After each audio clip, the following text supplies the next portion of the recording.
The Dharma, incomparably profound and exquisite, is rarely met with even in hundreds of thousands and millions of kalpas. We now can see it, hear it, accept and hold it. May we realize the true mind of the Tathagata.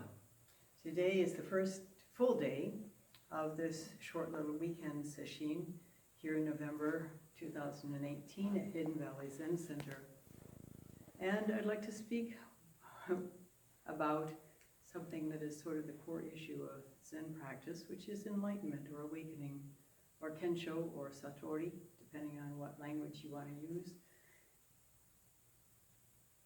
It's, I suppose you could say it's really why all of us start practicing, because we have a sense that there is something that we can open to and that it is worth opening to. And then, of course, there's all the hype, if you want to call it that, about awakening, about enlightenment.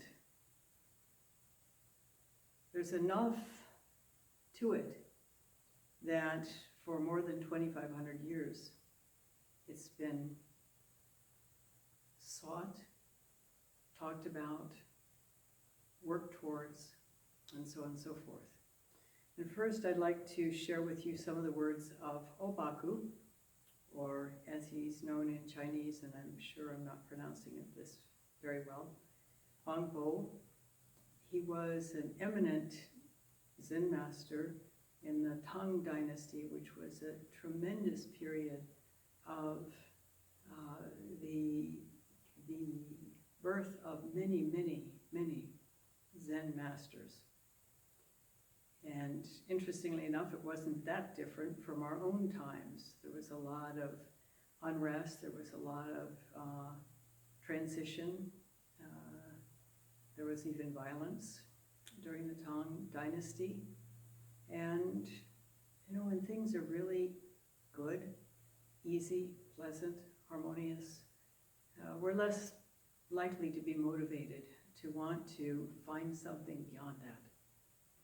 Now we've got a period in American history where things are not at all harmonious in many quarters. And tomorrow is the day of the midterm elections, and there's all kinds of campaigning going on, both pro and con, as the two divided groups seek to come into a position of power or stay in a position of power, whichever it is they are currently in. It's a wonderful time to do practice, and it's an excellent time to be motivated to search for what is beyond normal perception, normal ideas, thoughts, assumptions. And so enlightenment has a tantalizing, essence to it. One of the things I think may have made the 3 Pillars of Zen so popular, aside from the fact that it was the first book in English to come out with actual instructions on how to do Zazen, as well as stories of, there's the letters of a great master.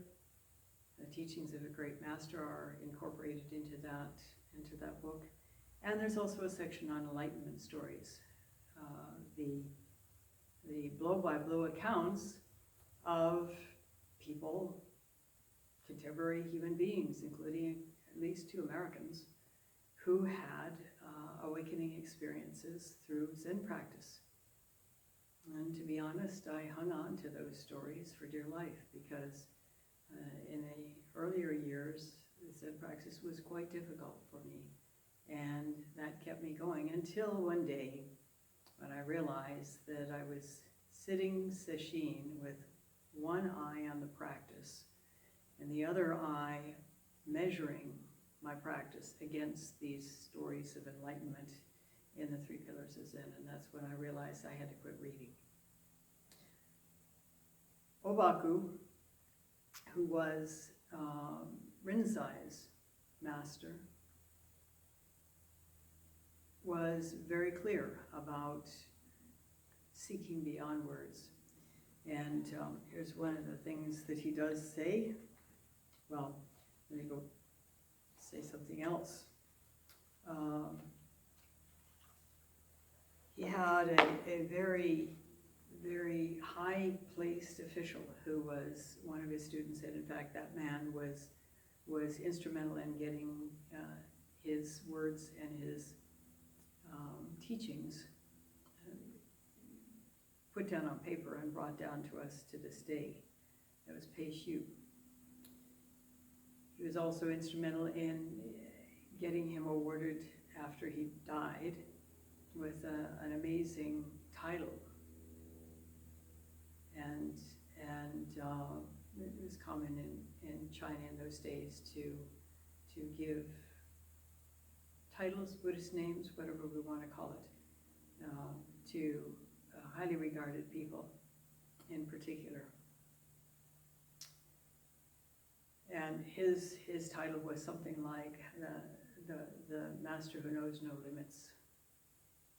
But it seems like teisho, who was a very, very careful and dedicated student, at one point wrote down his understanding of Zen, Chan, as it's called in Chinese, and presented it to Obaku.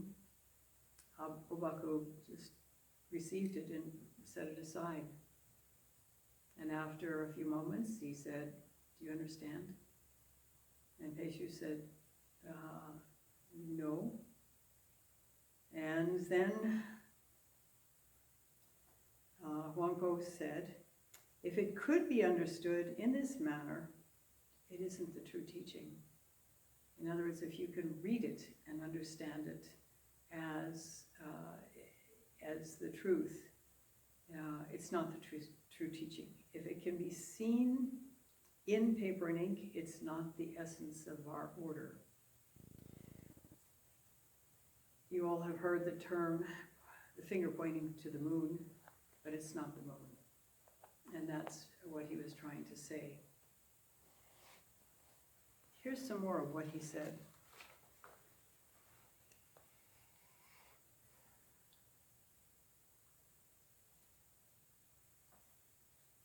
This pure mind, which is the source of all things, shines forever with the radiance of its own perfection. But most people are not aware of it and think of the mind as just the faculty that sees, hears, feels, and knows. Blinded by their own sight, hearing, feeling, and knowing, they don't perceive the radiance of the source. If they could eliminate all conceptual thinking, this source would appear like the sun rising through the empty sky and illuminating the whole universe. Therefore, you students of the Tao, who seek to understand through seeing, hearing, feeling, and knowing, when your perceptions are cut off, your way to the mind will be cut off, and you will find nowhere to enter.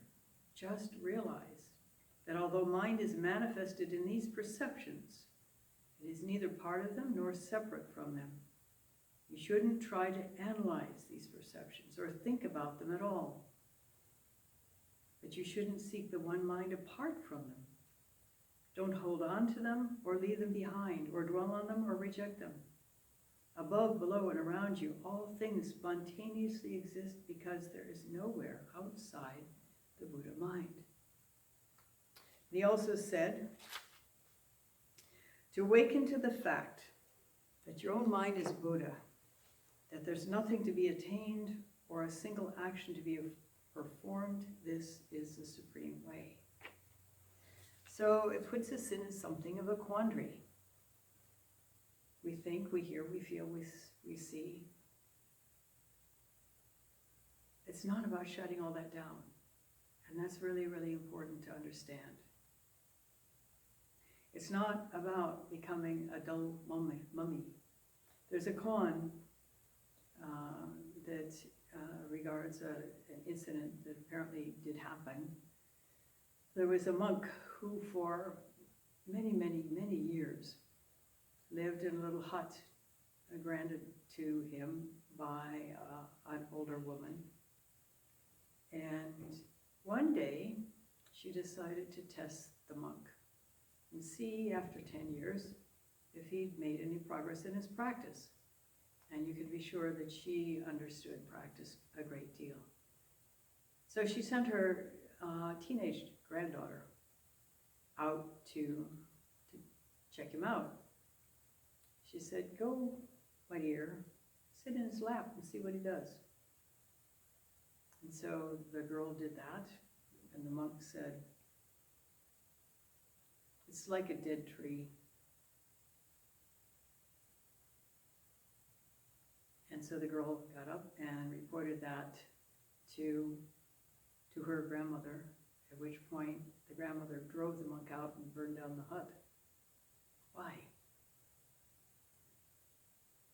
After 10 years, the result was becoming numb. Then there's another story about two monks who were on pilgrimage. They came to the edge of a river that was rather swollen, and there was a young woman who was anxiously trying to get across but didn't dare to go into the water. She was afraid she'd be swept away. And so one of the monks just picked her up and carried her across, put her down, and continued on. The other monk, after several miles in silence, said, "How could you have done that? You touched that woman. How could you possibly have done that? That's against the rules."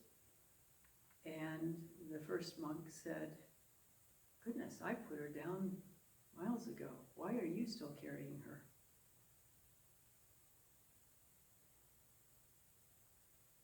It's not about not thinking. It's not about not feeling.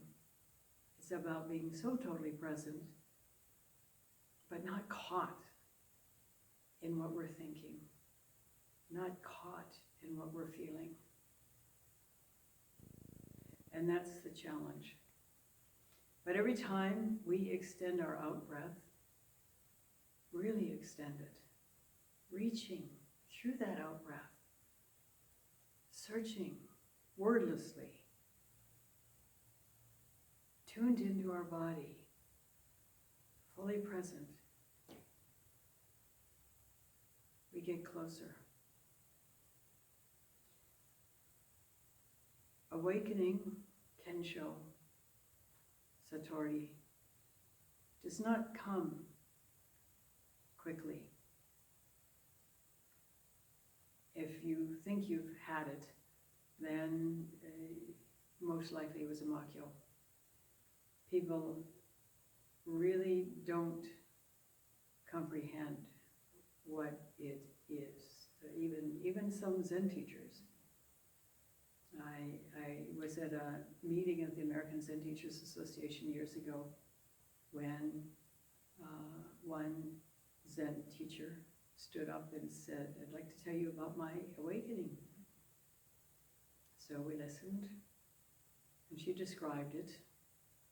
First of all, it's pretty odd that someone who had a genuine awakening would want to tell other people about it.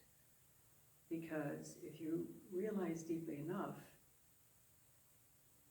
you realize it's not anything special. And you lose at least a level of a need to be self-important. That's a hallmark of true awakening. The growth of a humility. And it was very clear that to anybody who had had a genuine Kensho experience, that was not what she had had.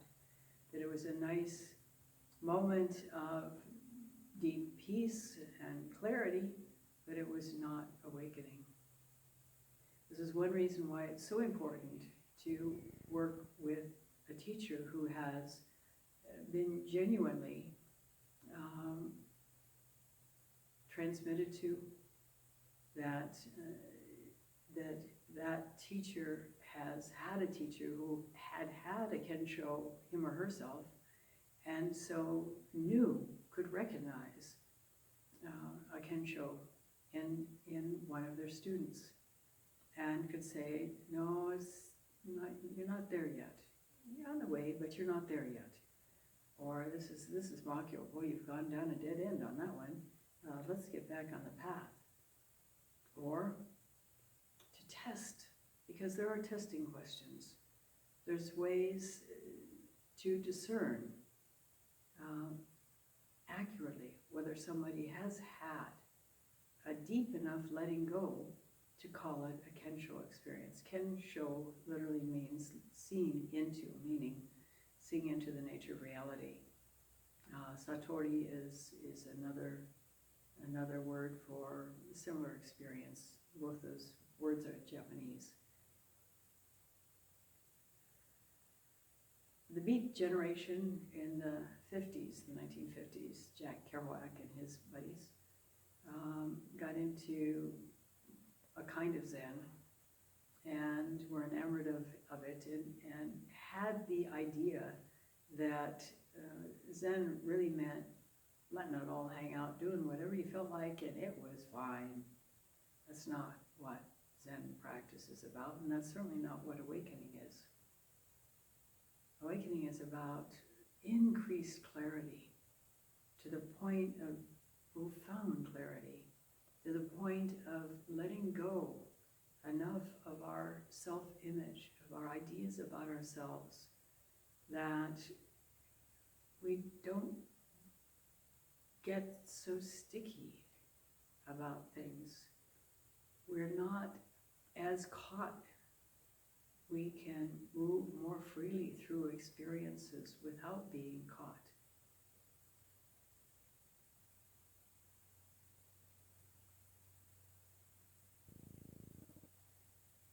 Years ago, when Mitra-roshi was teaching in Japan, Mitra-roshi was his student, Kensho was so emphasized that anytime somebody had a Kensho experience in a sesshin, it was announced, which is not something you'll ever find happening here. One, there's no point really.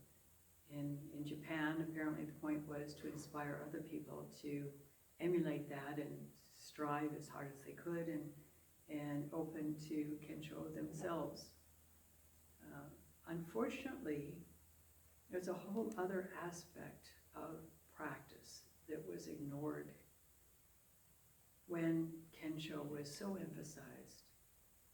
And that is something that Tori Enji, whose vow of the Bodhisattva we chant in the mornings, understood well and wrote about. He called it the long maturation and emphasized its importance. And it is important. Coming to awakening is, as Kalu Rinpoche once pointed out, I think probably more than once pointed out, because there's a book of his with that title, called it a flash of lightning in a dark night, and likened it to finding your way up an unknown mountain path, and suddenly there's a flash of lightning, and so you can see for a bit the path ahead of you. And that's much more what it's like. Yes, there's a genuine letting go, otherwise it's not Kensho. But there's also clarity of vision in which we see where we need to work. We see where we've been less than kind, less than compassionate, more egotistical.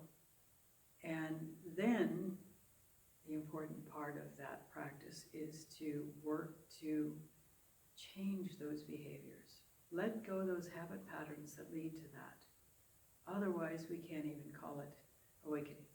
And there's another very significant aspect to awakening, and that is, it's not about an awakening. or the awakening. It's a progress towards increasing, opening, letting go, more and more clearly seeing. Akuin, as many of you have heard already, had 19 major Kensho experiences. 19, not one, and he was home free. 19, and countless minor ones. And it wasn't until the final Kensho that he had, and he started out when he was 13, 14 years old. He was, I think, something like 53 when he had the final one. It was only then that he felt completely free. And it's not really about feeling free, it's about being free. Free so that even if we're tossed into jail, even if we're wrongly accused of something dreadful, we're still free. Because we've seen through to enough of a depth the illusion of being somebody, and that somebody having to be defended, upheld, that we can be free. In this current issue of the oak tree in the garden, there's something written about self-image, and it's perhaps worth taking a look at. Having a Kensho experience is significant, but it's not significant as a badge of honor, as some kind of ribbon that you paste on your chest and wander around with looking more important than somebody else. Because if you've had a genuine Kensho experience, you don't feel more important. It's not there. There's no point in it.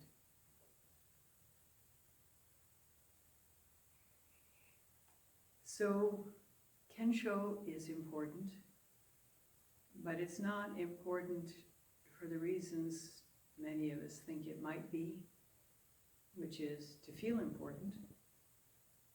It's important because it frees us up to some degree. But it's a beginning. It's not a final point. And that's really, really, really important to recognize. Every step of the way is important. Every time we extend that out breath, especially if we don't feel like doing it, especially if we would rather be doing anything else this weekend, but yet to gather the mind, focus, and extend the out breath is incredibly valuable. And without causing any fanfare, brings us little by little closer to being able to see more clearly and to become more free of who and what we think we are, of having to defend that, of having to uphold it, of feeling awful if we get insulted, feeling angry if we get embarrassed. That's the real freedom, to be freed of that kind of reactivity. And of course, you've heard of Jacques Luceran, the Frenchman who at the age of 19 was tossed into a German concentration camp because he was considered to be one of the leaders of an underground cell of resistance fighters. They weren't actually fighters, they were actually a bunch of high school kids who were spreading accurate news among the French people. when the Nazi invaders were trying to perpetrate a lot of propaganda that would terrify the French people, and they were getting terrified, which is why these young kids decided to do something about it, particularly when they saw good people disappearing.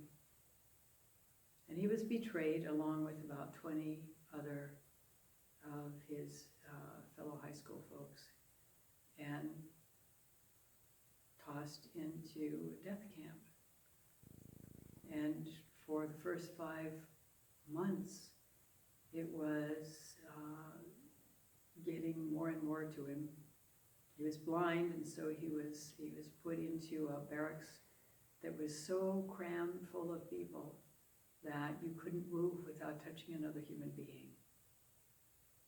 Because he was blind, desperate prisoners stole his crusts of bread, because no one was being fed enough.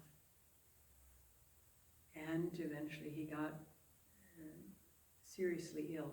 In fact, he was dying. And they carried him away. A couple of the other prisoners carried him away to what they euphemistically called the hospital, a piece of concrete outdoors. By then it was springtime, so it was warmer. So he could die with a little space around him. But he didn't die. What did he do?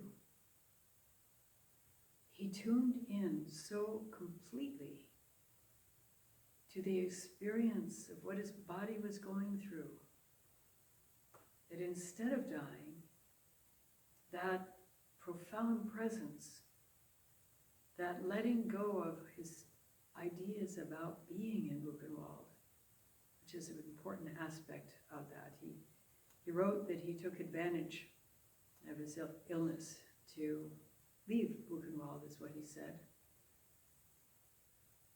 He didn't check out. He let go of his ideas about what it meant to be a prisoner in Buchenwald, with death everywhere, overt and covert, and happening to him at that particular moment. And he had a deep, deep, deep awakening experience that brought about tremendous joy in him. And he wrote that the joy never left him. And certainly it must not have, because quite a while later, he was in his 40s at this point, I believe. He was by then a university professor, and his students were so taken with his mind state that they asked him about his history. And so he told them about it, and it's in a book. That's how we know. He did survive.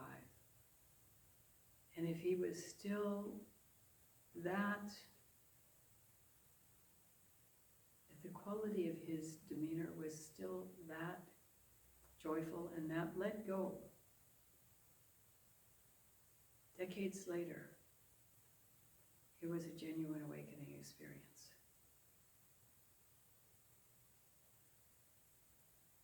What that says to us is we hardly need what we would consider ideal environment, ideal circumstances to gain insight. Even deep enough insight, it would be called Kensho or Satori. Right here now, we have this incredible tool, the extended out breath, the Susokan as it's called in Japanese. And if it's coupled with a koan, then it's even more potent. And a little word of warning here, it's important not to just take a koan on your own. It's important to work with a teacher on koans, because you can mislead yourself. But the combination is dynamite. So is simply extending the out-breath with that need to become free, the yearning to become free, the yearning to understand, to know, to return to the intimate experience that you've lost somewhere along the way. So yes, enlightenment.